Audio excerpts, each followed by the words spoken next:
locked up on the streets, what probation really is, what rights you still retain, and which ones you voluntarily give up. Let's get into it. What probation actually is, state and federal. Probation is a sentence. It's not a favor. It's not mercy from the court. It's the court actually saying you are convicted or adjudicated, but instead of jail or prison, we're keeping you under supervised conditions, right? The supervision is enforced by the court and an executive branch agency known as the probation officer. Once you're on probation, two systems control you at the same time. Now, is probation an extension of incarceration? Functionally, yes.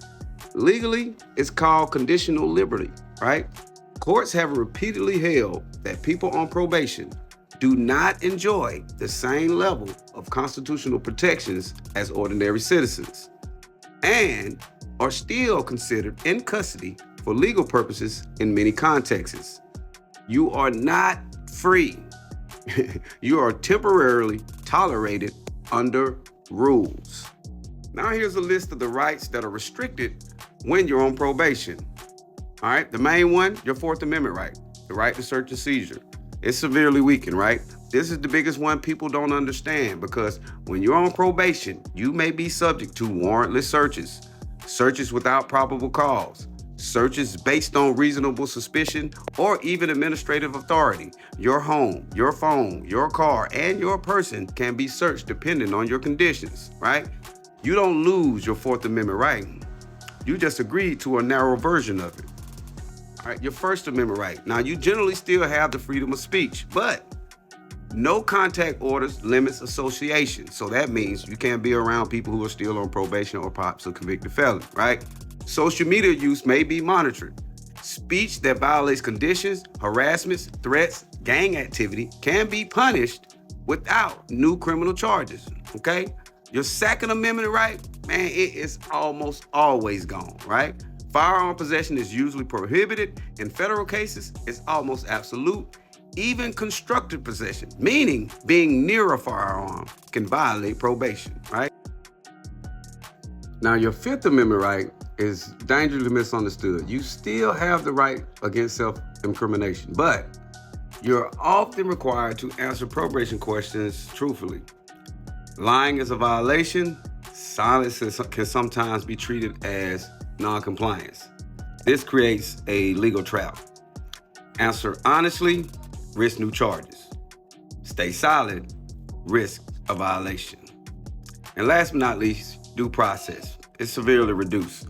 Probation revocation hearings do not require a jury, use a lower burden of proof, allow hearsay in many cases, and can result in incarceration without a new conviction, right? Now, your court proceedings while on probation are treated a little different, all right? Being on probation changes how a court sees you. You're presumed to be under supervision. Judges are less patient, prior violations are weighed heavily, and bond is often harder to obtain. Credibility is questioned automatically. You are no longer treated as a first-time anything.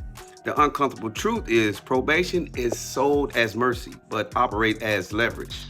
It expands the state control in your home, converts minor missteps into incarceration, shifts power from courts to probation officers, and punish poverty with fines, fees, and compliance costs. For many people, probation is not an alternative to incarceration. It's a delayed version of it. Now, this is a disclaimer, man. I don't want anybody to take this next section as me telling you should take jail over probation. I'm just showing you the differences in each, all right? So, jail time is actually easier than probation when it's short and it's a definite time versus a long indefinite control sentence, right? Jail is a fixed sentence, a clear start and end date, no surprise ruling changing mid-sentence. Probation, however, is months or even years of supervision, constant risk of a violation, punishment for mistakes, not crimes, right? A 90-year bid can mentally and legally be cleaner than a 3 to 5 year bid of probation. Now, this is how probation issues traps that jail doesn't, right? Probation violations don't require a jury, it don't require proof beyond a reasonable doubt, and it doesn't require a new charge. Miss a meeting, fail a drug test, fall behind on your fees, you're back into custody. Jail, it doesn't work that way, right? You sit, you count your days, and you leave, right? And if you're poor, busy, or unstable, probation punish you even harder. Probation assumes you have stable housing. It assumes you have reliable transportation. It assumes you have a flexible employment. It assumes you have money for fees, tests, and classes. And if you don't have any of these, probation becomes a criminalized poverty, right? Jail doesn't care if you miss work or if you can't afford a class. You just do your time. Now here's when probation is clearly better than jail, right? When you have a solid job, right? When you have stable housing, when you have a strong support system, when you have low risk conditions, you have a realistic ability to comply.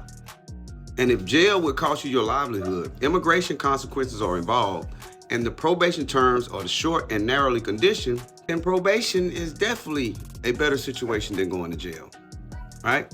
But here's the brutal truth that nobody says out loud. The question isn't, is probation better than jail?